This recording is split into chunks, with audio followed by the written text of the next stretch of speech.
Part 1۔ میں مصر کے آئمہ اور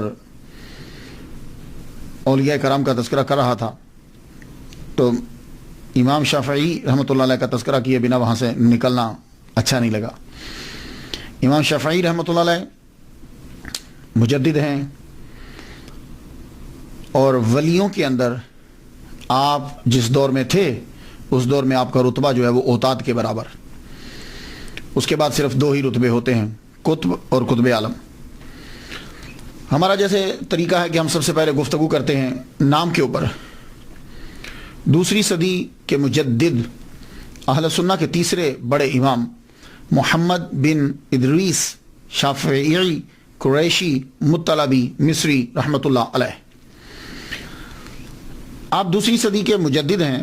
ابو داؤد میں ایک حدیث مبارکہ ہے کہ ہر 100 سال کے راس کے اوپر اللہ تعالیٰ ایک آدمی کو بھیجتا ہے کہ جو اس امت کے لیے ان کے دین کی تجدید کر دیتا ہے۔ تجدید کا مطلب کیا ہوتا ہے کہ نیا دین دیتا نہیں، 100 سال جب گزر جاتے ہیں تو کچھ نئی چیزیں جو ہے نا وہ داخل کر دی جاتی ہیں، یا ایسا ہوتا ہے کہ جو چیزیں غیر ضروری ہیں ان کو ضروری بنا لیا جاتا ہے، یعنی فروعات کو اصل سمجھ لیا جاتا ہے اور اصل کو ٹوٹلی چھوڑ دیا جاتا ہے۔ تو پھر وہ مجدد آ کے کیا کرتا ہے تو وہ دیکھتا ہے کہ اس زمانے کے اندر بیماری کیا پیدا ہوئی تو وہ اس بیماری کو دور کرتا ہے اور اس کا علاج بھی جو ہے وہ بتلاتا ہے۔ تو امام احمد بن حنبل رحمۃ اللہ علیہ نے ان کو 2 صدی کا مجدد جو ہے وہ قرار دیا ہے، اور واقعی اس میں کوئی اختلاف بھی نہیں ہے۔ اہل سنہ کے یہ تیسرے بڑے امام ہیں۔ امام جو ہیں وہ 4 ہیں، فقہ کے اندر امام جو ہیں وہ 4 قرار پائے۔ ویسے تو قرآن مجید اور حدیث مبارکہ سے استدلال کیا، استخراج جو ہے وہ کیا، استنباط جو ہے وہ کیا گیا، اور بہت سے ائمہ نے مسائل جو ہے وہ نکالے اور اخذ کیے، رائٹ۔ لیکن ساری مسلم امہ متفق ہو گئی کہ 4 امام ہیں، ان 4 میں سے کسی ایک کے بھی پیچھے کوئی چلے تو وہ اہل سنہ میں شامل ہوگا۔ یہ 4 امام ہی کیوں، اور پھر یہی امام کیوں؟ بہت سے امام ہیں، بہت سے قرآن اور حدیث کو جانتے ہیں، انہوں نے مسائل کو نکالا، لیکن ساری دنیا نے یہ طے کیا کہ دیکھا جائے کہ کون سا امام ہے۔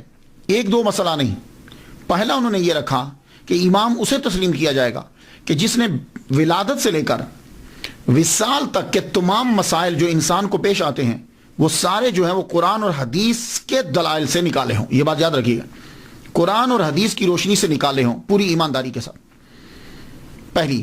اور دوسری بات یہ، اب قرآن اور حدیث سے تو مسائل بہت سے لوگوں نے نکالے، تو دوسری شرط یہ رکھی گئی کہ انہوں نے جو مسائل نکالے تھے وہ تمام کے تمام لوگوں کی نظروں کے سامنے ہوں، مدون ہوں کتاب کی صورت میں۔ تو اس چیز کو جب چیک کیا گیا تو پتہ چلا کہ صرف 4 امام ایسے ہیں کہ جنہوں نے ایمانداری کے ساتھ ولادت سے لے کے وصال تک کے، انسان کے ولادت اور وصال تک بیچ کے جو مسائل پیش آتے ہیں وہ معاملات ہیں، عبادات ہیں، ان کو قرآن اور حدیث سے اخذ کیا اور لوگوں کے سامنے اسے پیش کر دیا، اور وہ ہماری نظر میں ہمارے سامنے بالکل وہ موجود ہے۔ تو یہ 4 امام ہیں۔ اب کوئی امام اگر آتا ہے تو وہ یہ بتلائے کہ اس نے یہ کام کیا ہے۔ تو فقہ کے اندر ان 4 کو، تو ان 4 میں پہلے امام اعظم نعمان بن ثابت رحمۃ اللہ علیہ، یہ پہلے اس لیے ہیں کہ تمام کے تمام ائمہ جمع تفریق کر کے انہی کے شاگرد بنتے ہیں۔ امام مالک ہم عصر ہیں ان کے، اور ان کے فتاویٰ جو ہیں وہ منگوایا کرتے تھے۔ یہ دوسرے امام۔ تیسرے امام امام شافعی رحمۃ اللہ علیہ۔ چوتھے امام امام احمد بن حنبل، یہ فقہ کے اندر امام ہیں، ویسے تو امام کا لفظ دوسروں کے لیے بھی استعمال کیا جاتا ہے۔ شافعی، آپ کا نام جو ہے، آپ امام شافعی کے نام سے مشہور ہوئے، آپ کا نام شافعی نہیں ہے، آپ کا نام محمد ہے، آپ کے والد گرامی کا نام ادریس ہے، لیکن آپ شافعی کے نام سے کیوں مشہور ہوئے؟ اصل میں آپ کے شجرہ نسب کے اندر ایک نام آتا ہے شافعون، آپ کے گرینڈ فادر کے فادر، وہ شافعون ان کا نام تھا، ان کی وجہ سے آپ کو امام شافعی کہا جاتا ہے، آپ نے اس کو اڈاپٹ کر لیا اس نام کو۔ تو اب آپ یہ ذہن میں رکھ لیجئے کہ شافعون آپ کے گرینڈ فادر کے فادر، ان کی وجہ سے ان کا نام، میں شجرہ پڑھتا ہوں تاکہ آپ کو معلوم ہو جائے کہ وہ کس مقام پر آتے ہیں۔ محمد آپ کا نام، آپ کے والد کا نام ادریس، بن عباس بن عثمان بن شافعی، یہ آگے نا بیچ میں شافعی، بن اسائب بن عبید بن عبد یزید بن ہاشم بن عبد المطلب بن عبد مناف. تو یہ شافعی جو آیا تھا اس کی وجہ سے وہ امام شافعی جو ہے وہ کہلوائے. اب امام شافعی جو پروننسیشن ہے اس کے ضمن میں ایک بات کرتا جاؤں، بڑی اہم بات ہے. وہ بات یہ ہے کہ ہماری جو اردو زبان ہے اس کے اندر بہت سے الفاظ اڈاپٹ کیے گئے ہیں، ترکی سے لیے گئے ہیں، سنسکرت سے لیے گئے ہیں، عربی سے لیے گئے ہیں، ہندی سے لیے گئے. تو جب زبان کسی دوسری زبان سے لفظ کو لیا جاتا ہے تو پھر وہ جو اڈاپٹ کرتا ہے وہ اس کو پروننسیشن اپنا دے دیتا ہے، اس کو جو بولنے میں آسان لگتا ہے. اسی لیے جب آپ اکثر سنیں گے تو منہ سے نکلتا ہے شافعی شافعی امام شافعی امام شافعی، فا کے اوپر زبر پڑتے ہیں جبکہ فا کے اوپر زبر نہیں ہے، فا کے نیچے زیر ہے. وجہ یہ ہے کہ جو پنجاب سائڈ کے لوگ ہیں یا عام جس جگہ وہ رہ رہا ہے وہاں جب اڈاپٹ کیا گیا تو فا کے نیچے زیر اور عین کے نیچے زیر دونوں کو پروناؤنس کرنا پنجاب والوں کے لیے یا ہمارے لیے بڑا مشکل ہے. جیسے امام شافعی بہت مشکل ہوگا تو شافعی جو ہے وہ بڑا آسان ہے ہمارے لفظ. تو اس لیے اکثر لفظوں کے ساتھ ایسا ہوا کہ جب اس کو معاشرے نے عام طور پر کچھ اور بولا اور اصل میں اس کا پروننسیشن اور ہوتا تھا. یہی وجہ ہے. آپ اکثر دیکھتے ہوں گے کہ بڑے پڑھے لکھے مقرر ہیں، انہوں نے ساری کتابیں پڑھی ہیں لیکن جب تقریر کرتے ہیں تو پروننسیشن وہ بول جاتے ہیں تو ایک آدمی بیٹھا ہوا یہ سمجھتا کہ شاید یہ غلط بول رہے ہیں. وہ غلط نہیں بول رہے، اگر آپ ان سے بیٹھ کر پوچھیں گے تو وہ آپ کو صحیح بتائیں گے. ہوتا یہ ہے کہ انہوں نے جو اپنی زندگی جو گزاری ہے اس ماحول کے اندر اس کا پروننسیشن وہ وہی تھا. جیسے کہتے ہیں میں نے فقہ پڑھی ہے، فقہ پڑھی ہے، جبکہ یہ اس کا پروننسیشن الفقہ ہو ہے، فقہ ہو. ابھی میں ایک ڈکشنری دیکھ رہا تھا اس کے اوپر بھی کاف کے اوپر زبر ڈلی ہوئی ہے، وہ اردو کی ڈکشنری تھی. تو اصل میں الفقہ ہو ہے. یہ میرے پاس ایک ڈکشنری ہے، مصباح اللغات ہے، ابھی میری لائبریری یہی میرے پاس موجود ہے. میں اس میں دیکھ رہا تھا کہ انہوں نے کیا پروننسیشن جو ہے وہ دیا. یہ دیتے ہیں الفقہ ہو، کسی شے کا جاننا، الفقہ ہو اسے بولتے ہیں. ویسے فقہ او جی میں نے فقہ پڑھی ہے، فقہ پڑھی ہے، دیکھا نا عام چلتا ہے نا، کیونکہ الفقہ یہ بولنا ذرا مشکل لگتا ہے ہمیں. تو اس لیے میں عرض کرنا چاہوں گا کہ اکثر ایسا ہوتا ہے کہ جب ہم کبھی لفظ بول رہے ہوتے ہیں تو بعض اوقات ہم اپنے معاشرے میں جو بولا جاتا ہے اس کو بول دیتے ہیں. اس کا مطلب یہ نہیں ہوتا کہ اس صاحب کو اس کے اصلی پروننسیشن نہیں آتا، لیکن بعض اوقات ساتھ بول دیا جاتا ہے. تو اسی طرح شافعی، امام شافعی، دیکھا نا بہت مشکل لگ رہا ہے. تو امام شافعی رحمۃ اللہ علیہ آپ قریشی بھی ہیں اور مطلبی. مطلبی کیسے، قریشی کیسے؟ دیکھیے یہ جو لفظ قریشی ہے مختلف جگہوں میں مختلف قوموں کی نشاندہی کرتا ہے. کراچی میں چلے جائیں تو وہاں جو قریشی ہیں وہ کسی ایک پیشے کی نشاندہی کر رہے ہیں. پنجاب سائڈ میں آ جائیں قریشی ایک اور قوم کی نشاندہی کر رہے ہیں. اگر آپ عرب میں چلے جائیں گے تو وہاں اگر کسی کے ساتھ قریشی لگتا ہے تو اس کا مطلب یہ ہوگا کہ یہ بنو قریش، حضور صلی اللہ علیہ وسلم کا جو خاندان ہے ان سے اس کا جو ہے وہ تعلق ہے. تو آپ کا تعلق واقعی ہی حضور صلی اللہ علیہ وسلم کے خاندان سے ہے، اس لیے آپ کو قریشی بھی کہا جاتا ہے. اور مطلبی کیوں کہا جاتا ہے کہ آپ کا سلسلہ نسب جب ہم چیک کرتے ہیں تو وہ عبد المطلب سے جا کے ملتا ہے، اس لیے مطلبی بھی آپ کو کہا جاتا ہے. آپ فقیہ بھی ہیں اور مصری بھی، یہ بھی آپ کے ساتھ لفظ لگتا ہے الفقیہ. ایجپٹ کا آپ کو فقیہ کہا جاتا ہے. حیرانی کی بات سنیے، رہنے والے آپ حجاز کے ہیں، مکہ کے، اور زیادہ وقت آپ نے مکہ اور مدینہ میں گزارا. صرف 5 سال آپ نے مصر میں گزارے، ایجپٹ میں. اور مشہور کہاں ہوئے؟ ایجپٹ میں. رہنے والے مکہ مدینہ کے، مشہور ہوئے جا کے ایجپٹ کے اندر. اور غلبہ اتنا ہے مصر میں، غلبہ اتنا آپ کا ہوا کہ آج بھی الازہر مسجد کا امام جو ہے وہ شافعی، امام شافعی رحمۃ اللہ علیہ کا ہی پیروکار ہوگا. تو چونکہ ذکر میں نے کیا امام جلال الدین سیوطی رحمۃ اللہ علیہ کا، تو وہ جن کے پیروکار ہیں میں نے کہا امام شافعی رحمۃ اللہ کی بارگاہ میں بھی نذرانہ پیش کرتا جاؤں. پیدائش آپ کی 150 ہجری میں ہے، بہت قریب، اور وصال 204 ہجری میں ہے. تو گویا کہ امام شافعی رحمۃ اللہ علیہ نے دنیا کے اوپر 54 سال صرف زندگی جو ہے وہ گزاری، لیکن اس 54 سال کے اندر آپ کمال کر گئے. ابتدائی حالات آپ سنتے جائیے. ہمارا کوشش جو ہے ہم یہی کرتے ہیں، زیادہ تر گہرائی میں گہرائی میں نہیں جاتے، کہ پتہ چلے کہ یہ جو عظیم بنے لائف کیسی تھی. تاکہ کوئی آدمی وہ لائف گزار رہا ہو تو اس کے لیے بھی بڑے سبق ہوں. اب آپ سبق آپ نے تلاش کرنا ہے، میں بس بولنے لگا. ابتدائی حالات، آپ پیدا ہوئے غزہ ہاشم کے اندر.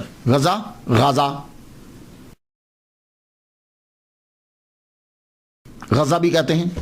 پیلسٹائن کی باؤنڈری کے اوپر، اور اسرائیل اس کی باؤنڈری کے اوپر یہ پٹی ہے پوری.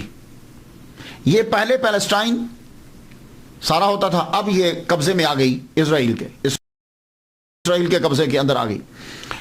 یہاں غزہ ہاشم سے کیوں کہا جاتا ہے؟ حضور صلی اللہ علیہ وآلہ وسلم کے شجرہ نسب پڑھتے ہوئے ہمیں ایک ہاشم نام نظر آتا ہے. وہ ہاشم جو ہے وہ تجارت کرنے کے لیے وہاں گئے تھے، مال بیچتے تھے نا، تو جب وہاں پہنچے تو وہیں آپ کا وصال ہو گیا، تو اسے غزہ ہاشم بھی کہتے ہیں. امام شافعی رحمۃ اللہ علیہ کے والد گرامی ادریس درس دینے والا ادریس جو ہیں، ان کے والد گرامی یہ بھی تجارت کرتے تھے، تاجر تھے، زبردست غضب کے تاجر تھے.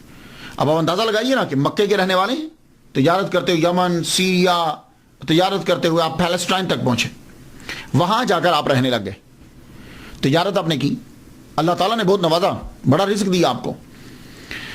جب امام شافعی رحمۃ اللہ علیہ ماں کے پیٹ میں ہیں، ان کی ولادت سے پہلے ہی آپ کے والد گرامی کا انتقال ہو گیا. جتنی جمع پونجی دولت تھی، آپ کی والدہ محترمہ نے 2 سال جو ہے وہ غزہ ہاشم کے اندر گزارے. 2 سال گزارے. جب وہ جمع پونجی جو ہے وہ کم ہونے لگی تو آپ واپس، بیٹا 2 سال کا ہوا جب، تو آپ اپنے بچے امام شافعی رحمۃ اللہ علیہ کو واپس لے آئے، محمد کو واپس لے آئے. کہاں لائے؟ مکہ میں. کیوں لائے؟ سوچتی ہیں کہ ایک تو ایمان محفوظ ہوگا، دوسری جو ہے وہ زبان محفوظ ہو جائے گی. مائیں اپنے بچوں سے پیار تو کرتی ہیں، بہت پیار کرتی ہیں، اس کے لیے ہی سب کچھ کرتی ہے. مائیں تو ہیں کہ جو اپنے بچوں سے پیار کرتی ہیں، لیکن اس ماں نے بھری جوانی کے اندر شادی نہیں کی، دوبارہ شادی نہیں کی. ایک آئیڈیا، ایک نظریہ کہ میں اپنے بچے کو پڑھاؤں گی، تو یہ تو ہر ماں سوچتی ہے، لیکن نہیں، انہوں نے یہ سوچا کہ میں اپنے بچے کو یونیک بناؤں گی، بے مثال بناؤں گی. اور آپ کو میں ایک بات بتاتا جاؤں، امام شافعی رحمۃ اللہ کی والدہ محترمہ حسنی سیدہ ہیں. یہ حضرت امام حسن کی اولاد میں سے ہیں. تو خاندان اللہ اکبر جل شانہ، عربی، سید، قریشی، تو ساری چیزیں جو ہے وہ مل رہی ہیں. آپ اپنے بیٹے کو لے کے واپس آ گئی مکہ کے اندر. مکہ کے آ کے جو ہے وہ رہنے لگی. میں ایک مرتبہ، ایک سکولر ہیں، انہوں نے شیخ احمد سعد الازہری، بڑا اچھا بولتے ہیں، وہ ایک دفعہ بتانے لگے، کہنے لگے کہ امام شافعی رحمۃ اللہ علیہ کی والدہ محترمہ کو خواب آیا کہ جوپیٹر ہے نا، یہ جو ستارے ہوتے ہیں، یہ جوپیٹر جو ہے یہ آ رہا ہے ان کی جانب. آتے ہی ایک دم سے مصر کے اوپر جو ہے وہ ایجپٹ کے اوپر گرا. ان کی طرف پہلے آیا، پھر ایجپٹ کے اوپر گرا. ایجپٹ میں جب گرا تو پھر اس کے ٹکڑے ہوئے، ٹکڑے ہو کر جو ہے وہ بہت ساری جگہوں میں دوسرے ممالک میں پھیل گئے. تو آپ نے خواب کی تعبیر پوچھی کہ جوپیٹر جو ہے یہ میری طرف آیا، اور پھر اس کے ٹکڑے ہوئے اور یہ پھیلے، گرا مصر میں. تو انہوں نے کہا کہ اللہ تجھے بیٹا عطا فرمائے گا، اور وہ بیٹا جو ہے مصر میں آئے گا، لیکن اس کی روشنی اور اس کا علم مصر سے پھر دوسری ایجپٹ سے دوسرے ممالک کے اندر پھیلے گا. تو یہ خواب کی تعبیر آپ کے ذہن میں تھی. تو کہا میں اپنے بیٹے کو ایسا ہی بناؤں گی کہ میرے بیٹے کی روشنی جو ہے وہ 4 دانگ عالم میں پھیلے. اب لے کر آئیں. مکے میں جب واپس آتی ہیں تو ماں خود عربی ہیں، عربک فرینکلی بولتی ہیں. ہماری پنجاب، پاکستان، ان کا مسئلہ تو ہے نا کہ ان کا پروننسیشن، تلفظ جو ہے وہ مجہول ہوتا ہے یا صحیح نہیں ہوتا، تو پھر ہم کہتے ہیں کہ بچے کو قاری صاحب کے پاس بھیج دیجیے. تو یہ تو خود سیدہ ہیں، عرب کی ہیں، ان کا پروننسیشن تو غضب کا ہوگا. تو آپ نے کیا کیا کہ خود بچے کو قرآن مجید حفظ کروانا شروع کیا. تو والدہ ماجدہ نے 7 سال کی عمر جو ہی ہوئی، آپ نے امام شافعی رحمۃ اللہ علیہ کو قرآن مجید پورا یاد کروا دیا. قرآن جب یاد ہو گیا تو اب جو قرآن یاد ہو جاتا ہے تو اس کے بعد یہ چاہتا ہے کہ بچہ جو ہے وہ آگے بھی پڑھے. تو مکہ کے اندر تب آپ نے دیکھا مسلم بن خالد زنجی رحمۃ اللہ علیہ، حنفی ہیں، یہ سفیان بن عیینہ رحمۃ اللہ علیہ مفتی مکہ ہیں اور امام المسجد الحرام، مسجد حرام کے امام ہیں. ان کے پاس اپنے بچے کو بھیجا پڑھنے کے لیے. لیکن ساتھ ساتھ آپ نے ایک خاص چیز کی طرف جو ہے وہ توجہ دی. وہ کیا تھی کہ بچے کی زبان جو ہے وہ خالص ہونی چاہیے. 200 سال تک تو عربیوں کی زبان خالص رہی ہے. اس کے بعد 200 سال کے بعد جو ہی دوسرے ممالک پر قبضہ شروع ہوا عربیوں کا، ایران کی جانب، روم کی جانب، ادھر اب ان کی زبان جو ہے اس کے اندر جو ہے وہ چیزیں دوسری بھی شامل ہونے لگی. تو 200 سال. لیکن امام شافعی رحمۃ اللہ علیہ جو ہیں، ان کی والدہ محترمہ چاہتی ہیں کہ میرے بیٹے کی زبان خالص ہونی چاہیے. اس کے لیے آپ نے قبیلہ دیکھا، تو تب ایک قبیلہ تھا بنی حذیل، صحراؤں میں رہتے تھے. زبان ان کی خالص تھی، عربی زبان، ایسے جیسے چشمے سے پانی سیدھا جو ہے وہ آتا ہے، خالص زبان. تو والدہ محترمہ نے اپنے بچے کو ان بنی حذیل کے ساتھ جو ہے وہ صحرا میں چھوڑ دیا. جب ذرا بڑے ہو گئے، ہوش والا، کچھ ادھر پڑھ لیا. 17 سال امام شافعی رحمۃ اللہ علیہ نے خالص عربی زبان سیکھنے میں لگا دیے، اور آپ کو ہزاروں اشعار بنی حذیل کے زبانی ازبر یاد ہو گئے. لبید کے سارے اشعار آپ کو جو ہے وہ یاد ہو گئے. تو زبان کے اندر آپ کو جب ملکہ جو ہے وہ حاصل ہوا، اللہ اکبر جل شانہ، گرامر، عربی، اس کے اندر تو کبھی آپ کی غلطی ہوتی نہیں تھی. اتنا زبردست جو ہے وہ آپ بولا کرتے تھے. تو جب آپ نے بنی حذیل سے زبان کو سیکھا، ایک دن بیٹھے ہوئے اشعار گنگنا رہے ہیں آپ، ایک صاحب قریب سے گزرے، کہنے لگے بچے کیوں اپنی زندگی جو ہے وہ فضول لگا رہے ہو، اشعار کیوں پڑھ رہے ہو، جاؤ جا کے فقہ سیکھو، جاؤ جا کر فقہ سیکھو. اب پھر دوبارہ واپس پڑھ لیں. جو تھوڑے اسباق شروع میں لیے تھے اب دوبارہ اسباق لینے شروع کیے. سفیان بن عیینہ، مسلم بن خالد زنجی، ان سے پڑھنا شروع کیا. پھر ایک دن والدہ محترمہ فرمانے لگی، کہتی ہیں بیٹے کافی پڑھ لیا یہاں تو، میں چاہتی ہوں کہ تم مدینے چلے جاؤ. مدینہ امام مالک کا شہرہ تھا. امام مالک ایسے جیسے کوئی سلطان ہے، کوئی بادشاہ ہے، کہ حاکم بھی ہاتھ باندھ کر آپ کے سامنے کھڑے ہوتے تھے. تو آپ کی والدہ محترمہ جو ہیں وہ حاکم مکہ کے پاس گئیں، کہنے لگی ایک لیٹر لکھ دو حاکم مدینہ کے نام، کہ وہ سفارش کرے میرے بیٹے کی کہ میرا بچہ جو ہے، اتنے دولت تو نہیں ہے لیکن تم ہمارے خاندان کو جانتے ہو، امام مالک جو ہے وہ میرے بچے کو حدیث جو ہے وہ پڑھائیں. تو حاکم مکہ نے امام شافعی رحمۃ اللہ کی والدہ کے کہنے پر خط لکھ دیا. خط لکھا حاکم مدینہ کے نام. اس سے اندازہ لگا لیجئے کہ کتنا اثر و رسوخ تھا آپ کا خاندان بڑا مقام رکھتا تھا. امام شافعی رحمۃ اللہ علیہ حاکم مکہ سے لیٹر جب آپ کے پاس پہنچتا ہے تو ماں دیکھیے، والدہ محترمہ نے کہا بیٹے مدینہ پہنچنے سے پہلے جس استاد کے پاس جا رہے ہو انہوں نے ایک کتاب لکھی ہے، موطا میرے پاس موجود ہے. کیا کہنے یار، فرماتی ہیں بیٹے وہ ساری کتاب یاد کر کے جاؤ.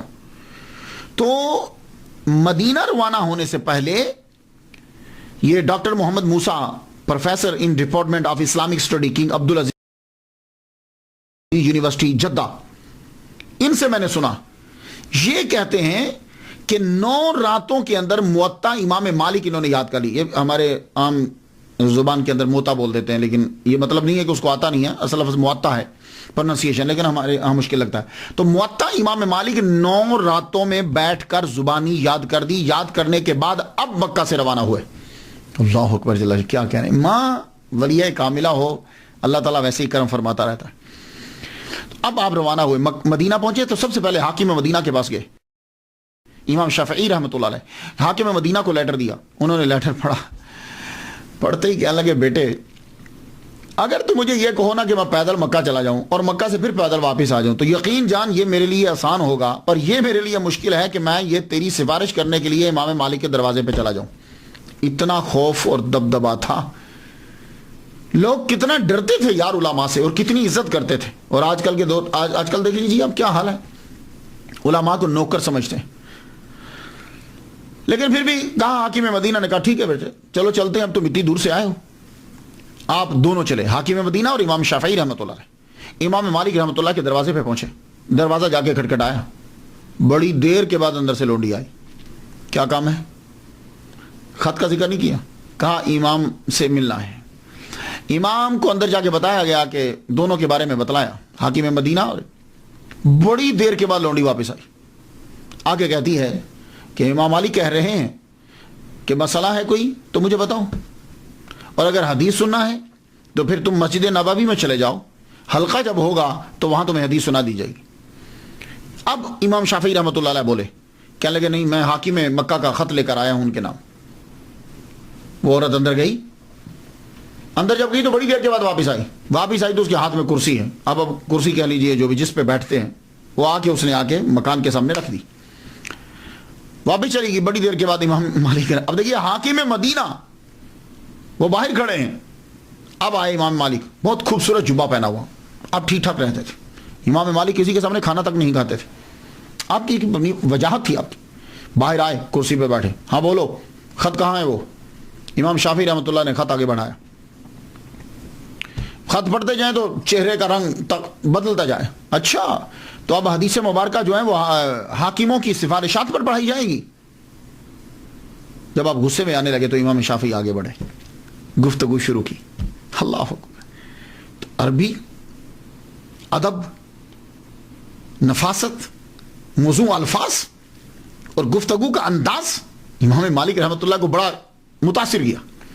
آپ نے خط سائڈ پہ رکھا, کہا بھائی ہم تمہاری گفتگو سے متاثر ہوئے, جاؤ ہم تمہیں اپنی شاگردی میں لیتے ہیں, تم ہمارے حلقے میں بیٹھا کرو. جاؤ فلاں آدمی کے پاس جاؤ اور اس کے پاس موطا ہے, وہ لے کر ہماری محفل میں آ جائیے گا.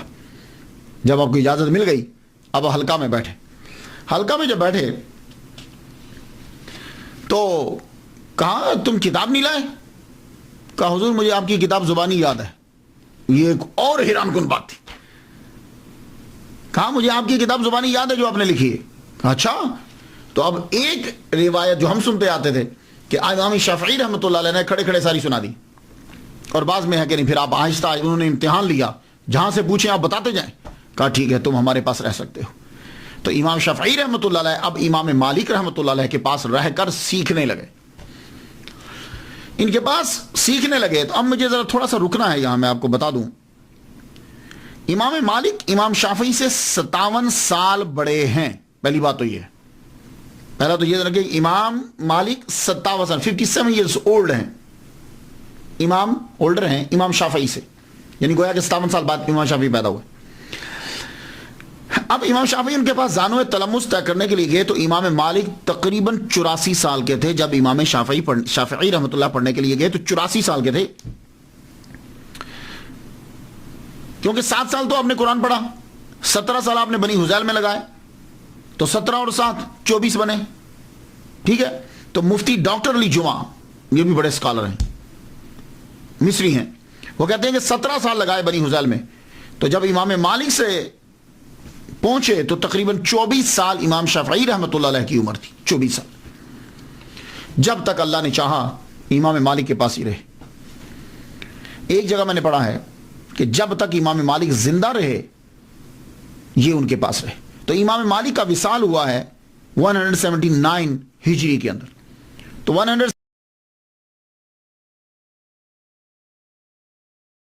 179 ہجری میں امام شافعی رحمۃ اللہ علیہ کی عمر 29 سال تھی. تو اس کا مطلب یہ ہوا کہ امام شافعی رحمۃ اللہ علیہ نے 5 سال امام مالک کی صحبت میں گزارے. اللہ اکبر جل شانہ. ان کا جب وصال ہوا تو اب آپ دوبارہ پھر مکہ تشریف لے گئے امام شافعی رحمۃ اللہ علیہ. مکہ جب واپس گئے اب آپ کے پاس 5 سال اور نالج حاصل کر چکے.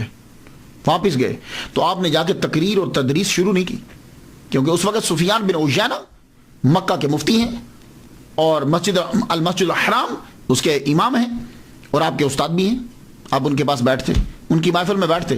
جب انہوں نے یہ چیک کیا, مفتی مکہ نے یہ دیکھ لیا کہ اس میں بچے میں اتنی صلاحیت ہے کہ یہ خود پڑھا سکتا ہے, تو آپ نے فتویٰ کی اجازت دے دی. تو میری تحقیق کے مطابق 29 سال میں آپ کو مفتی مکہ نے اجازت دے دی کہ تم فتویٰ دے سکتے ہو, پڑھا سکتے ہو. اب امام شافعی رحمۃ اللہ علیہ نے المسجد الحرام کے اندر, مسجد حرام کے اندر علیحدہ اپنا حلقہ لگا لیا.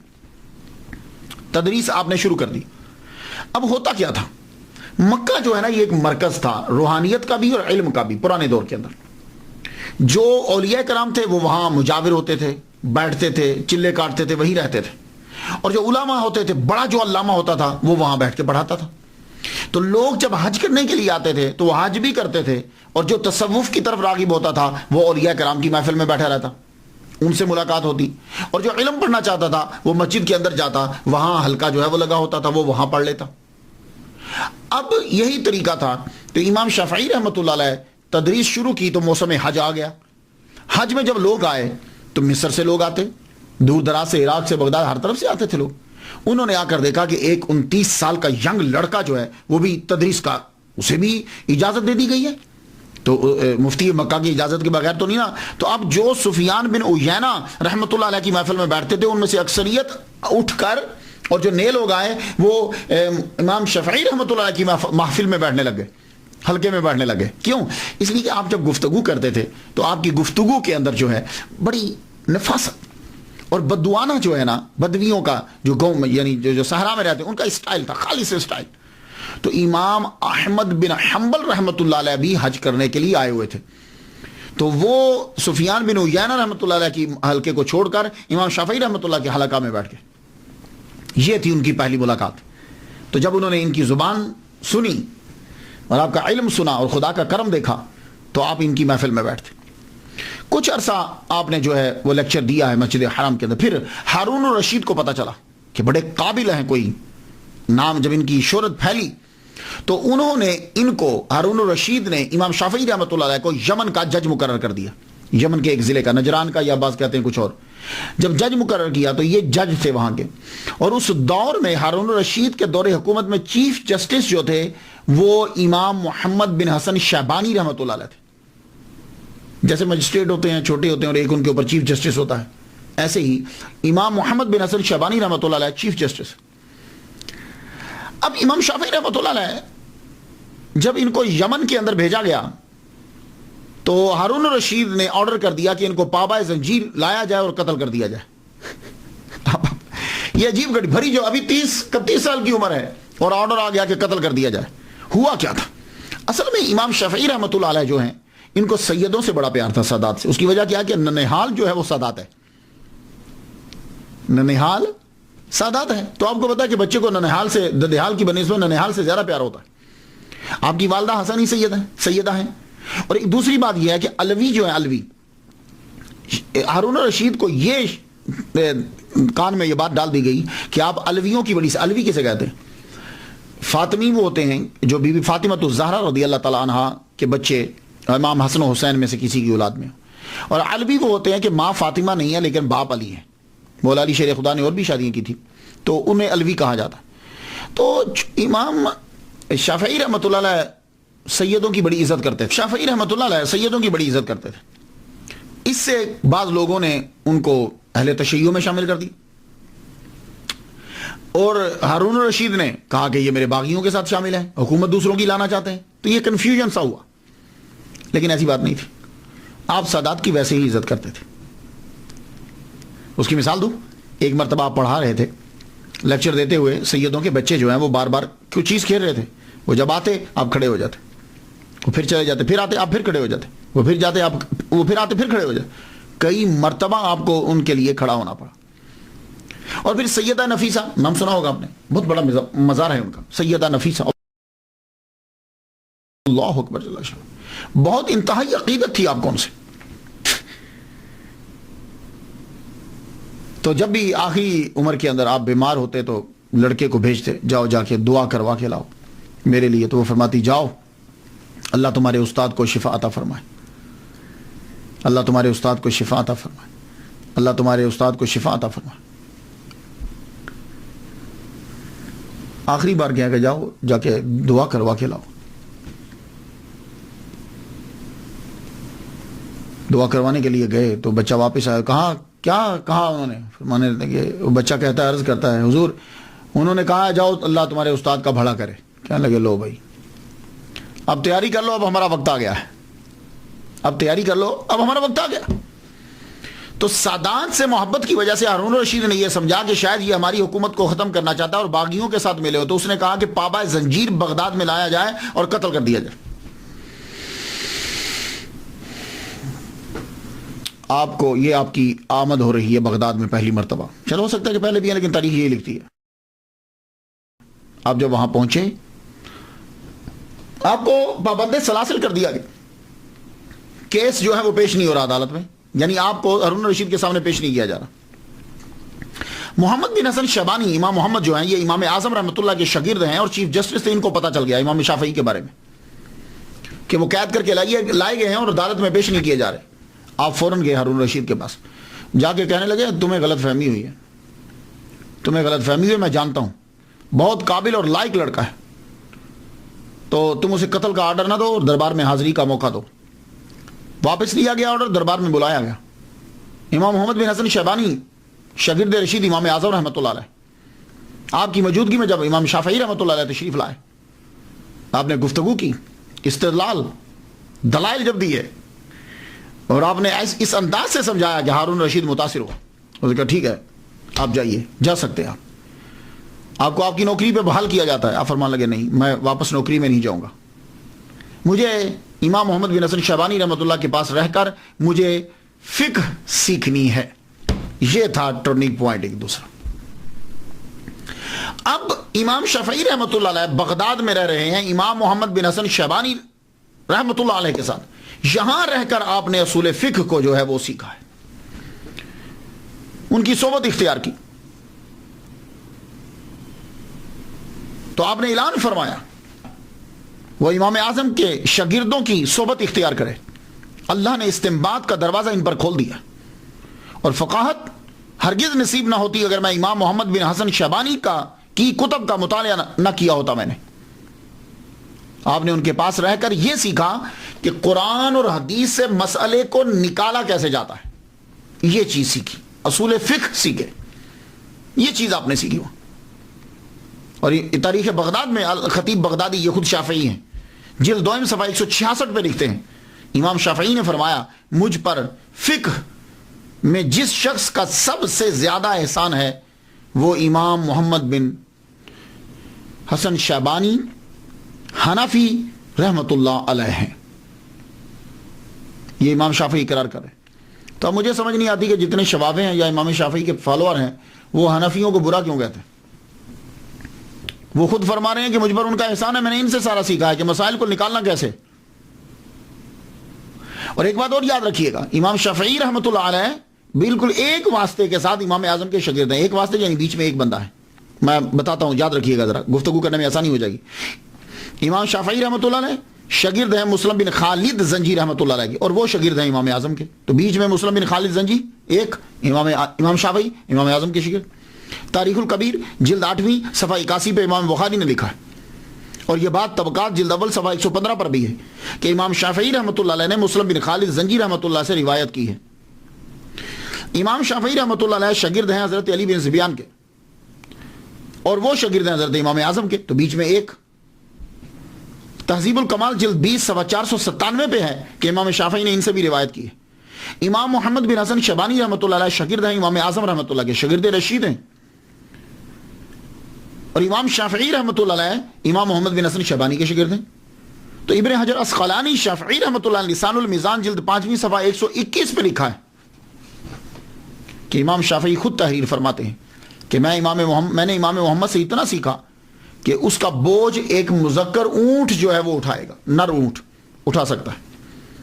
سارے لوگ فقہ میں اہل عراق کے عیال ہیں، اہل عراق کوفہ کے، اور سارے اہل کوفہ امام ابو حنیفہ رحمت اللہ علیہ کے۔ یہ ابن حجر اسقلانی لسان المیزان میں لکھ رہے ہیں۔ اب آپ بتائیے وہ لڑائی کس بات کی ہے؟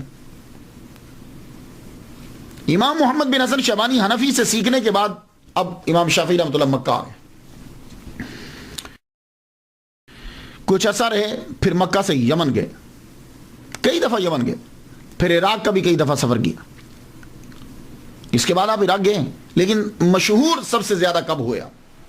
آپ مکہ میں تشریف فرماتے ہیں کہ عراق کے مفتی، بہت بڑے مفتی امام عبد الرحمن ابن مہدی نے خط لکھا، کہا حضور آپ اصول فقہ پہ کوئی کتاب لکھیے، اصول فقہ پہ کہ کس طریقے سے مسائل جو ہیں وہ قرآن مجید سے نکالے جاتے ہیں، حدیث سے نکالے جاتے ہیں۔ تو آپ نے پھر سب سے پہلے کتاب لکھی الرسالہ، نام رسالہ ہے لیکن زبردست کتاب، اس کے اندر قرآن، حدیث، فلسفہ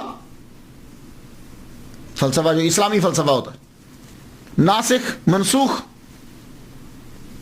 یہ ساری چیزیں جو ہے اس کے اندر جمع کر دی، اور مسائل اس کے اندر تحریر کی ہے، اور یہ کتاب آپ نے بغداد بھیج دی، روانہ کر دی عراق میں۔ یہ کتاب جب پہنچی تو اس کتاب نے تہلکہ مچا دیا، علمی حلقے کے اندر تہلکہ مچا دیا. امام کی یہ کتاب مفتی عبد الرحمن ابن مہدی نے جب پڑھی تو بول اٹھے کہ امام شافعی جیسا کوئی عالم نہیں ہے. ہر نماز کے بعد وہ امام شافعی رحمۃ اللہ علیہ کے لیے دعا کرنے لگ گئے اور کرتے رہے. امام شافعی رحمۃ اللہ علیہ کے شاگرد ہیں امام مزنی رحمۃ اللہ علیہ. امام مزنی کہتے ہیں کہ میں نے 500 مرتبہ اور رسالہ کتاب کو پڑھا ہے, ریڈ کیا ہے. I read 500 times, 500 مرتبہ. اس کتاب رسالہ کی جب شہرت ہو گئی اس کے بعد آپ بغداد گئے. جب بغداد گئے تو علماء, فضلاء, شرفاء سب کو پتہ چلا. اب لوگ آپ کو دیکھنے کے لیے آئے, آپ کی باتوں کو سننے کے لیے آئے. تو عراق میں, بغداد میں جب آپ تشریف لے کر جاتے تو وہاں آپ کی ملاقات امام احمد بن حنبل سے زیادہ رہتی. ویسے تو آپ اور بھی جگہوں پہ لیکچرز دیتے, امام احمد بن حنبل آپ کو بلاتے. اور جب تک امام شافعی رحمۃ اللہ علیہ بیٹھے رہتے, امام احمد بن حنبل یوں جیسے شاگرد ہیں باادب ہو کر ان کے سامنے رہتے. اور جب امام شافعی رحمۃ اللہ اپنے خچر پر بیٹھ کر تشریف لے جانے لگتے تو امام احمد بن حنبل ان کے خچر کے ساتھ ساتھ چل رہے ہوتے. ایک دن بیٹے نے پوچھ لیا, آپ اتنے مشہور عالم ہیں, اتنے بڑے علامہ ہیں, تو آپ امام شافعی رحمۃ اللہ کے ساتھ یوں کیوں چلتے ہیں؟ کہا بیٹے اگر فقہ سیکھنی ہے, جیورسپروڈنس فقہ سیکھنی ہے, تو ہی ان کے خچر کے ساتھ چلنا پڑے گا. امام احمد بن حنبل خود اتنے بڑے علامہ گھر کے اندر اکثر تعریف کرتے رہتے. امام شافعی یہ ہیں, وہ اتنے اچھے ہیں, رات بھر جاگتے ہیں, قرآن پڑھتے ہیں, ذکر کرتے ہیں, تہجد پڑھتے ہیں, کھانا کم کھاتے ہیں, زیادہ تر لکھتے پڑھتے ہیں. ایک دن گھر کے اندر دعوت کر دی گئی. امام احمد بن حنبل کی بیٹیاں تھیں. آپ کہا کرتے تھے جب بیٹی پیدا ہوتی تو کہتے کہ انبیاء اکثر بیٹیوں کے باپ ہوئے. اللہ اکبر جل شان. ایک دن دعوت کی, اپنی بچیوں کو بتایا میرے دوست آ رہے ہیں, امام آ رہے ہیں, استاد آ رہے ہیں. انہوں نے کھانا پکایا. تو آپ کو پتا ہے عادت یہ ہے کہ جب کھانا پکایا جاتا ہے تو مہمان کے آگے سب رکھ دیتے ہیں کہ چلو جو بچے گا بعد میں کھا لیں گے. کھانا رکھا گیا. امام شافعی رحمۃ اللہ پورا کھانا, ساری روٹیاں, سالن سارا کھا گئے. خالی برتن واپس گئے تو لوگ پریشان ہو گئے, گھر والے سارے, لیکن پوچھا کوئی نہیں. لوٹا پانی کا بھر کے رکھ دیا, صبح اٹھ کے تہجد پڑھیں گے. لیکن جب فجر کے وقت اندر گئے تو دیکھا تو لوٹا پانی کا بھرا پڑا ہے. وہ لوٹا اٹھا کے باہر لے گئے. اب بیٹیاں بھی حیران ہوئی اور روجا بھی, چکر کیا ہے؟ آپ تو کہتے تھے کہ کھانا کم کھاتے ہیں, پورا کھا گئے, اور آپ کہتے ہیں تہجد پڑھتے ہیں. تو انہوں تو لگتا ہے کہ سوئے رہے ہیں, تہجد پڑھی ہی نہیں انہوں نے. آپ فجر میں اندر گئے ہو تو لوٹا ویسے ہی پڑا ہوا ہے. امام احمد بن حنبل جو ہیں انہوں نے جب پوچھا, آپ کمرے میں داخل ہوئے, امام شافعی رحمۃ اللہ علیہ اوتاد ہیں, بڑے ولی کامل اس دور کے, آپ نے چہرہ پڑھ لیا. کہنے لگے ایک بات تو بتاؤ. کہا کیا؟ یہ کھانا کا پروسیجر کیا ہے, کیسے پکاتے ہو آپ لوگ؟ تو امام احمد بن حنبل بتانے لگے کہ میری بیوی, میری بیٹی ہیں, ان کا طریقہ یہ ہے کہ کھانا جب پکاتی ہیں گندم پہلے نکالتی ہیں. تب کیا ہوتا تھا, گندم صبح کے ٹائم پیستے تھے گھر کے اندر ہی. گندم نکالتی ہیں تو قرآن پڑھتی ہیں, پیستی ہیں تو قرآن پڑھتی ہیں, آٹا گھونتی ہیں تو قرآن پڑھتی ہیں, پکاتی ہیں تو قرآن پڑھتی ہیں. کہنے لگے بس یہی تو میں سوچ رہا تھا. فرمانے لگے بات ٹھیک ہے, میں کھانا بہت کم کھاتا ہوں. کھانا نہیں, کیونکہ کھانا کھانے سے پیٹ بھرتا ہے, زیادہ کھائیں تو بخارات اٹھتے ہیں, آدمی کو نیند آتی ہے, سوچ نہیں پاتا. میں کھانا بہت کھاتا ہوں لیکن بہت کم کھاتا ہوں. لیکن یہ کھانا جب میرے سامنے آیا, میں نے پہلا لقمہ توڑا, توڑ کر چبا کے جب وہ میرے حلق سے نیچے اترا, وہ پیٹ میں گیا, میرا قلب شروع ہو گیا, یعنی ذکر کرنا شروع ہو گیا. تو میں سمجھ گیا کہ کوئی اسپیشل کھانا ہے. تو میں نے خود سے کہا آج جتنا ہے یہ کھا لے, شاید زندگی میں ایسا کھانا پھر دوبارہ نصیب نہ ہو. اللہ اکبر جل شان. تو فرمانے لگے وہ میں سارا کھانا کھا گیا. ساری رات میرا قلب جاری رہا, ذکر کرتا رہا, میں سویا ہی نہیں. میں سوتا تو میرا وضو ٹوٹتا, وضو ٹوٹتا تو میں وضو کرتا نا, تو وضو کرتا تو پانی استعمال ہوتا, میں سویا ہی نہیں. اللہ اکبر جل شان. یہ تھے لوگ اور وہ تھے گھر والے. آپ دوسرے محدثین کی طرح بالکل نہیں. امام احمد بن حنبل آپ کے بارے میں کہتے ہیں کہ آپ دوسرے محدثین کی طرح نہیں ہیں. محدث جو ہے نا, محدث کسے کہتے ہیں؟ جو حدیث کو زبانی یاد کرتا ہے لیکن اس کو مسئلہ نکالنا نہیں آتا. کوئی بندہ مسئلہ پوچھنے آ جائے تو وہ اسے پرابلم ہو جائے گی. حدیثیں تو یاد ہیں. تو فرماتے ہیں کہ دوسرے بھی محدثین تھے لیکن ان کے اوپر فقہ کا دروازہ بند تھا. یہ واحد محدث ہے کہ اللہ تعالیٰ نے اس کے اوپر فقہ کا دروازہ بھی کھول دیا, کیونکہ یہ اسناد کے اوپر اپنا وقت نہیں لگاتا, فلاں فلاں فلاں فلاں فلاں فلاں نہیں. یہ متن کی طرف دیکھتے ہیں کہ متن کے اندر کیا بیان کیا گیا اور اس سے مسائل کو کیسے نکالا جاتا ہے اور لوگوں سے گفتگو جو ہے وہ کس طرح کی جاتی ہے. یہ امام احمد بن حنبل فرماتے ہیں. 40 سال تک امام احمد بن حنبل ان کے لیے ہر نماز کے بعد دعا کرتے رہے. 40 سال تک. ایسے لوگ جن کے لیے دعا کریں ان کا کتنا بڑا رتبہ ہوگا. آپ ولی کامل ہیں, آپ کی بڑی کرامات ہیں. میں ایک کرامت بیان کر دوں جو بغداد کے اندر ہے. ہارون الرشید کے پاس روم کے لوگ آئے, بادشاہ نے بھیجا, کچھ راہ بھیجے, یہ مناظرہ کریں گے تمہارے علماء کے ساتھ, اگر تم لوگ جیت گئے تو ہم جزیہ دیں گے, ادروائز ہم جزیہ نہیں دیں گے. انہی دنوں میں عراق میں امام شافعی رحمۃ اللہ تشریف لائے ہوئے تھے. ہارون الرشید نے علماء کو بلا لیا, اور جب بلایا تو آپ بھی تشریف لے گئے. کہا بھائی راہب آئے ہیں, وہ کہتے ہیں کہ اگر تم ہار گئے تو ہم جزیہ نہیں دیں گے, کون ہے تم میں سے جو ان کا مقابلہ کرے؟ امام شافعی رحمۃ اللہ نے فرمایا میں کرتا ہوں مناظرہ, لیکن شرط یہ ہے کہ مناظرہ دریا کے کنارے پہ ہوگا. سب لوگ دیکھنے لگے, وہ خاص وجہ ہے؟ میں ہاں. راہب چلے گئے, دریا کے کنارے پہ مجمع لگ گیا. امام شافعی نے مصلی اٹھایا, مصلی اٹھا کے دریا کے اوپر بچھا کے اوپر بیٹھ گئے. فرمانے لگے آؤ اس سطح پہ آ کے گفتگو کرو. اللہ اکبر, اس سطح پہ آ کے گفتگو کرو. راہبوں نے کلمہ پڑھ لیا. تو جب خبر پہنچی روم میں, انہوں نے کہا شکر ہے کہ یہ آدمی یہاں نہیں آیا, ورنہ سب کے سب لوگ مسلمان ہو جاتے. اور صرف آپ تقریریں ہی نہیں کی, آپ نے تصانیف بھی لکھی. آپ کی تصانیف میں ایک بڑی مشہور کتاب الام ہے. مانی تو مدر, لیکن یہاں اس سے مراد, اس کا کا ترجمہ مانی کریں گے, سورس کریں گے, دا سورس. بہترین سورس ہے یہ کمال کی کتاب ہے. اس میں فلسفہ ہے, لغت ہے, استدلال ہے, حدیث ہے, قرآن ہے. جو پڑھتا ہے سر دھنتا ہے. اس میں دوسرے مذاہب سے اختلاف اسے بیان کیا گیا, اپنے مذہب کو بیان کیا گیا. 20 شروحات اس کی جو ہیں وہ لکھی جا چکی ہیں, 20. اور ابھی سلسلہ جو ہے وہ مصر کے اندر, ایجپٹ کے اندر اس کا جاری ہے. ڈاکٹر علی جمعہ بتا رہے تھے کہ ابھی سلسلہ یہ جاری ہے. امام مزنی شافعی رحمۃ اللہ فرماتے ہیں کہ امام شافعی رحمۃ اللہ علیہ کو گھڑ سواری کا اور تیر اندازی کا بڑا شوق تھا. اس کے اوپر بھی کتاب لکھی ہے.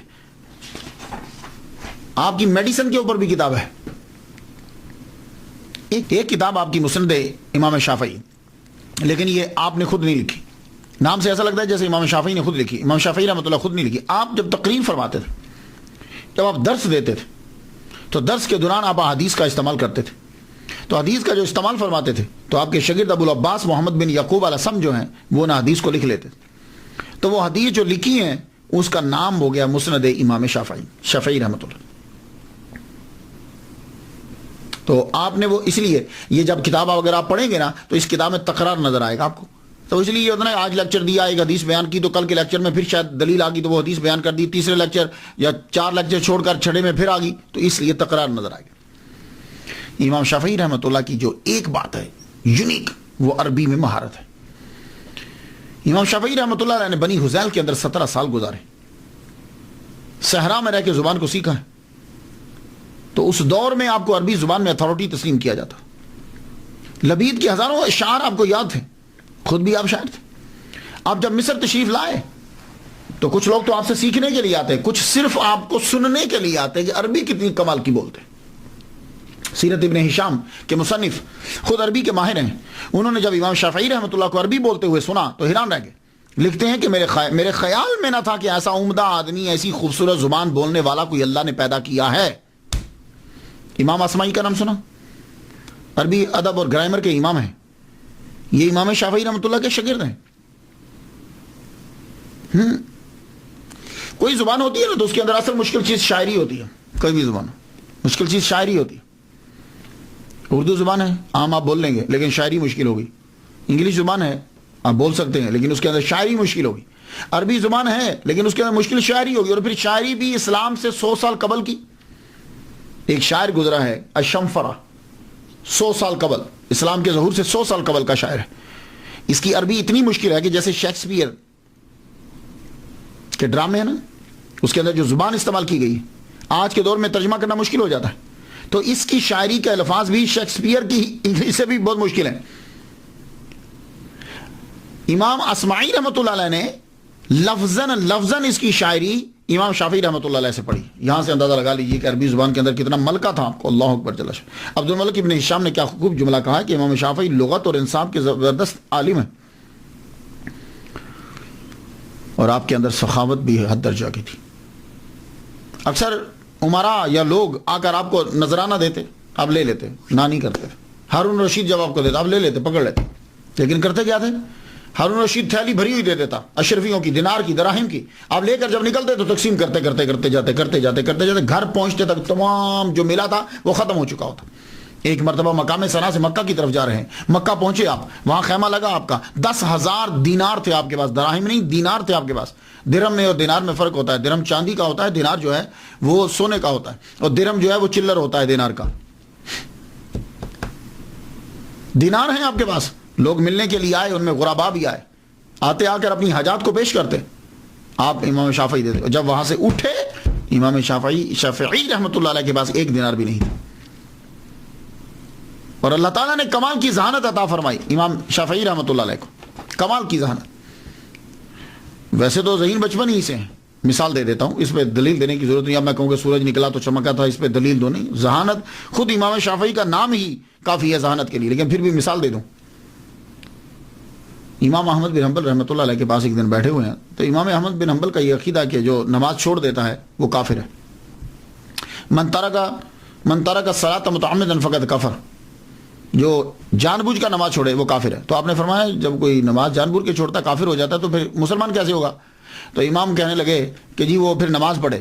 تو آپ نے فرمایا جب اس نے نماز چھوڑی تھی تو وہ کافر ہو گیا، اب نماز پڑھے تو مسلمان ہو گیا، تو کافر کی نماز کس طرح صحیح ہوگی؟ امام احمد بن حنبل خاموش ہو گئے۔ تو ذہانت اللہ تعالیٰ نے انہیں عطا فرمائی، اور شاعری ظاہر ہے کہ جس کو زبان پر عبور ہو وہ شاعری ویسے ہی نکلتی ہے وہ کلام، لیکن آپ نے شاعری بڑی عمدہ کی ہے، خوبصورت کی، بڑی سلی سادہ کرتے ہیں تاکہ بات سمجھ میں آ جائے، اور ایسی کرتے ہیں کہ جس میں حقیقت ہوتی ہے۔ فرماتے ہیں ان الفقیہ والفقیہ بفعلہ لیس الفقیہ بنطقہ ومقالہ وکذا الرئیس والرئیس بخلقہ لیس الرئیس بقومہ ورجالہ وکذا الغنی والغنی بحالہ لیس الغنی بملکہ وبمالہ۔ رئیس امیر آدمی، رئیس سردار وہ ہے کہ جو اپنی جس کی عادتیں جو ہیں وہ سرداروں والی ہوں۔ یہ نہیں کہ سردار وہ ہے کہ اس کے پاس ایک قوم ہے، بہت سارے بندے ہیں، نہیں، یہ نہیں، اس کی عادات سرداروں والی ہونی چاہیے۔ اور فرماتے ہیں غنی وہ نہیں، غنی اسے کہتے ہیں کہ جو جس کی حالت سے غنا جو ہے وہ ثابت ہو۔ وہ غنی نہیں ہے کہ اس کے پاس بے ملک ہی و مال ہی، مال ہے اور اس کے پاس بڑی ملکیت ہے، بڑی چیزیں ہیں، نہیں، اس کے حال سے پتہ چلے گا کہ وہ غنی ہے۔ آپ کی باتیں کمال کی ہوتی تھی۔ فرماتے ہیں عجز و انکساری سے علم حاصل کرتا ہے وہ کامیاب ہوتا ہے۔ جو بندہ عاجزی ہو، انکساری سے علم حاصل کرے، اس کو پھر علم اس کے من میں آتا ہے۔ اور جو یہ لے کہ میں اتنے بڑے خاندان کا چشم و چراغ ہوں، علم اندر نہیں جاتا۔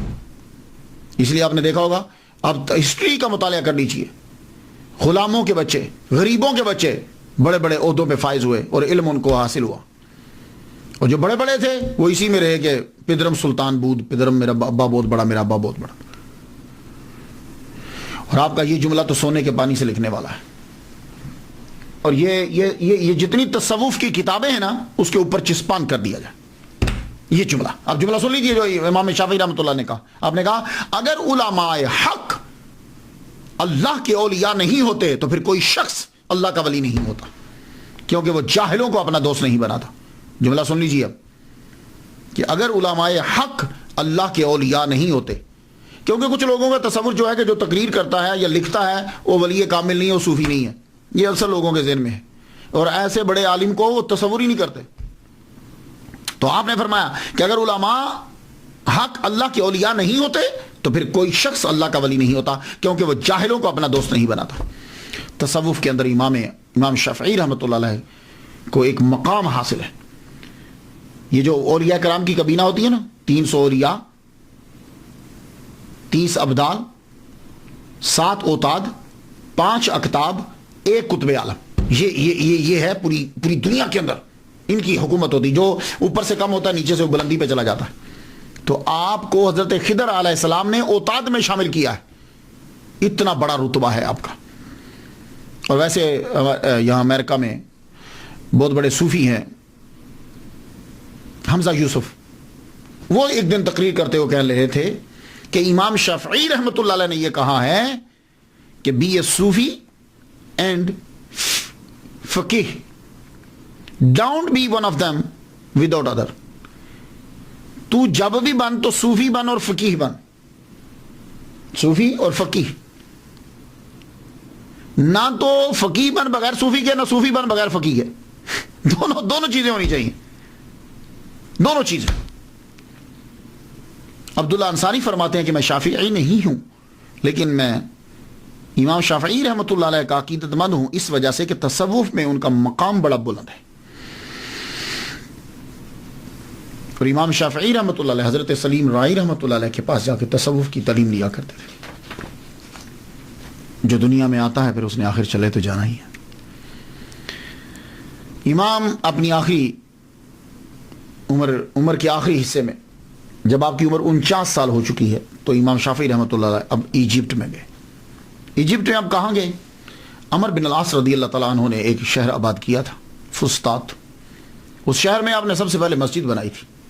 مسجد کا نام ہی عمر بن العاص ہے. مصر میں گئے، مسجد میں جا کے قیام کیا. شہرت پھیل گئی کہ قریشی آیا ہے ایک. لوگ دیکھنے کے لیے آئے. دیکھنے کے لیے جب آئے تو آپ اس وقت نماز پڑھ رہے تھے. مجمع لگ گیا مصر کا. لوگ مصری دیکھ رہے ہیں، آپ نماز پڑھ رہے ہیں. نماز پڑھی تو لوگوں نے یہ کہا کہ اس جیسی نماز پڑھتے ہوئے ہم نے آج تک کسی کو نہیں دیکھا. نماز پڑھنے کے بعد جب امام شافعی رحمۃ اللہ نے اپنا رخ پھیرا، چہرہ دیکھا تو کہنے لگے اس جیسا حسین ہم نے آج تک کبھی پہلے نہیں دیکھا. اور پھر جب آپ گفتگو فرمانے لگے تو کہنے لگے اس جیسی خوبصورت گفتگو، موضوع، الفاظ اور عربی کا معیار ہم نے آج تک کسی سے نہیں سنا. تینوں چیزیں زبردست. مصر میں امام مالک کے پیروکار تھے اور امام اعظم نعمان بن ثابت رحمۃ اللہ علیہ کے پیروکار بہت زیادہ تھے. لیکن وہی حال ہوتا ہے نا، جب وقت گزرتا ہے تو کچھ چیزیں ایڈ کر لی جاتی ہیں، اپنی طرف سے شامل کر لی جاتی. آپ نے فرمایا میں امام مالک کا شاگرد ہوں، میں نے موطا یاد کی ہے، میرے ٹیچر ہیں، میں ان کے پاس رہا ہوں. اور امام اعظم امام محمد بن حسن شیبانی میں نے ان سے سیکھا ہے. آؤ میری بات کو سنو. پھر آپ مسئلے کو بیان کرتے، قرآن حدیث اس سے استنباط کرتے. وہاں سے دین تو پھر آپ کو پتا ہے وہاں بھی ہوئے. بڑے آتے تھے مالکی آپ کے پاس بیٹھتے، آپ جب استدلال سے گفتگو کرتے لوگ حیران رہ جاتے. مصر کے اندر پھر آپ کا مسلک جو ہے وہ پھیلا. اللہ تعالیٰ نے آپ کو بڑے عظیم شاعر دیے، شاگرد دیے. موزانی بوعیتی جیسے شاگرد آپ کو عطا کی. انہوں نے 40 سال کے عرصے میں امام شافعی رحمۃ اللہ کے مسلک کو پوری دنیا میں پھیلا دیا. سب سے زیادہ کام جو کیا آپ کی تحریر کے اوپر وہ امام بائحقی رحمۃ اللہ علیہ شافعی رحمۃ اللہ علیہ نے کیا. انہوں نے آپ کے ملفوظات، بیانات، آپ کے جملے، کہے ہوئی باتیں، آپ کی کتابیں سب کے اوپر ورک کیا، ان کو یکجا کر کے پھر پھیلایا. سب سے زیادہ کام امام بائحقی شافعی رحمۃ اللہ علیہ نے کیا. امام شافعی رحمۃ اللہ علیہ صرف 5 سال مصر میں رہے. آپ کا آبائی وطن مکہ، آپ کا مسلک پھیلا مصر میں. 54 سال اس دھرتی پہ گزارے. رجب کی آخری تاریخ ہے، جمعہ کی شب ہے، مغرب کی نماز آپ نے پڑھ لی ہے. مغرب کی نماز پڑھنے کے بعد آپ دنیا سے رخصت ہو گئے، اپنے خالق حقیقی سے جا ملے. آپ کا مزار پرانے مصر کے دارالحکومت فسطاط میں ہے. اس شہر کو حضرت عمر بن العاص رضی اللہ تعالیٰ عنہ نے آباد کیا تھا. ڈاکٹر محمد موسیٰ کنگ عبدالعزیز یونیورسٹی جدہ، میں تذکرہ کر چکا ہوں ان کا شروع میں، اچھے ہیں، تقریر زبردست کرتے ہیں. کہہ رہے تھے کہ زرت زیارت شریعہ، میں مصر گیا اور میں نے وہاں جا کے ان کی قبر پہ میں گیا اور زیارت شریعہ کی. میں مسکرا پڑا. میں نے کہا یہ لفظ زرت زیارت شریعہ جو ہے یہ کیا ہے؟ اور یہ دیکھو یہ سعودی عرب کا بندہ کنگ عبدالعزیز یونیورسٹی میں پڑھانے والا قبر پہ جا رہا ہے. اب وہ کفر شرک وہ کہاں گیا؟ تو آپ ان چکروں میں نہ پڑھو. یہ ساری چیزیں شروع، آپ نعتیں بھی پڑھ رہے ہیں، قبروں پہ بھی جا رہے ہیں، فاتحہ بھی پڑھ رہے ہیں، بس ہر ایک چیز شروع ہے. وہاں گیا تو آج بھی ان کا مزار جو ہے وہ مرجع خلائق، لوگ